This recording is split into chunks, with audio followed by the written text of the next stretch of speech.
There's a buzz today at the New York Auto Show. This is an exciting moment. Jason Wenig is about to unveil something that could change a Big Apple icon forever. Or a window opened up for potentially displaying this at the New York Auto Show.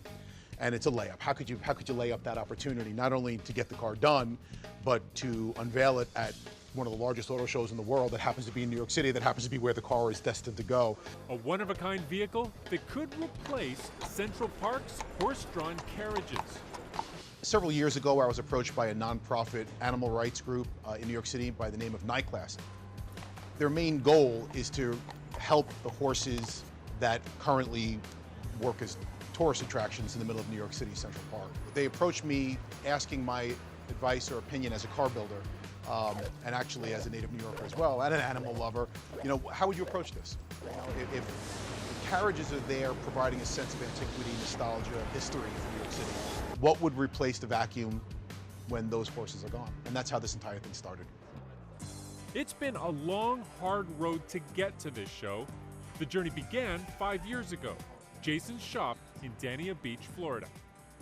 Creative Workshop is a very interesting car business. We really specialize in the forensic restoration of antique and vintage vehicles, but we also wear the hats of coach builders and customizers as well. Jason needed to come up with a design that tourists and New Yorkers could love as much as their horse-drawn carriages. For me, it was a pretty clear choice, and what I presented to them was a vehicle that could have or would have or actually did exist on the roads at the time that the horses were on the road. And I wanted to really blow people's minds with that idea of nostalgia, with the history. You know, we call these things horseless carriages. You know, these are brass era cars. This was the first viable automobile the world has ever seen. You know, before 1900, these were carriages with a motor stuck in the back. Right around 1902, the car as we kind of know it came into existence.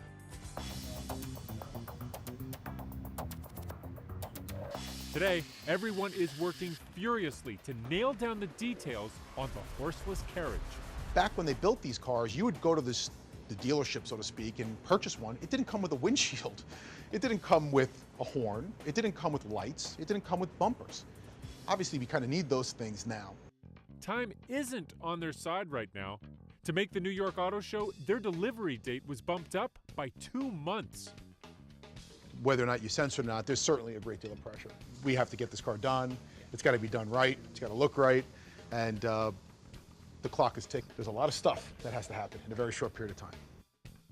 So, given our crazy time schedule and all the fun and excitement that brings, every single day, more and more stuff arrives that we have to now integrate onto the car. And this is the actual material we're using. This is antique-styled vinyl that the ultimate pattern is what they call diamond tufted, where it's really this incredible couch-like look where it all just goes around the edges and is very, very comfy and cozy and romantic in a way. While half the shop is hard at work preparing parts for the carriage, the other half works on the motor. The idea is that by the end of this week, we'll be driving it around. So they are, I would say, almost in a feverish rush to get all the wiring worked out, all the ends terminated, and most importantly is to make it look pretty. Jason is using an electric motor so his carriage can move quietly through Central Park. The EV system, it's got to pull a lot of weight. It's got to be able to smoothly accelerate. It's got to be able to capitalize on a lot of stop-and-go traffic in New York City. That's what the regenerative brake. And if something goes wrong, it's got to be easily fixable. This vehicle, as large as it is, it's amazing that still everything's fighting for space. Yeah, because in a normal modern vehicle, we would have more than twice this much room under the hood.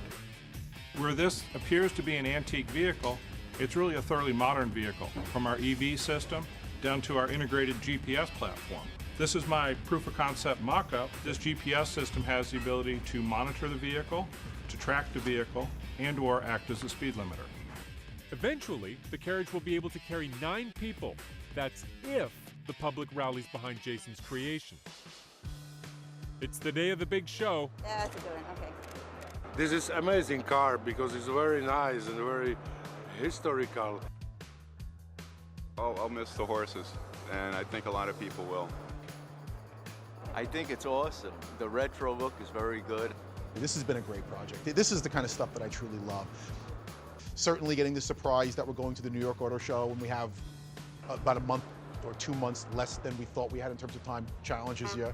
But my goodness, raw design and coupling that with modern technology, and one of my favorite eras of car of all time, the brass era, this has been a very magical year. The next step will be to see when they can roll it through Central Park.